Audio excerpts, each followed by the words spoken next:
First period চলাকালীন সময় প্রথম 2-3টা মেয়ে অসুস্থ শ্বাসকষ্টের মতো আইন না অ্যাম্বুলেন্স ডাইকে আমরা তারা হাসপাতালে পাঠাইলাম, সঙ্গে টিচারও গেছে।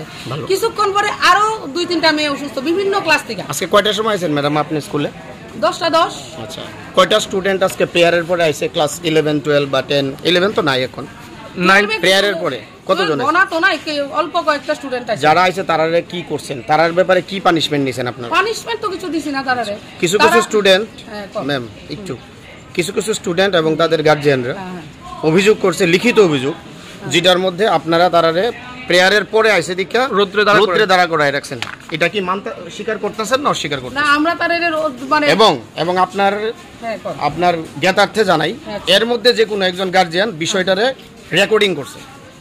এই রেকর্ডিং এর ক্লিপস আমার কাছে আছে। আমরা এখানে সবার সামনেই কইতাছি, বিষয়টা আমরা নিউজ আকারে নিমু। আপনার বক্তব্য জানতাছি এজ এ প্রিন্সিপাল।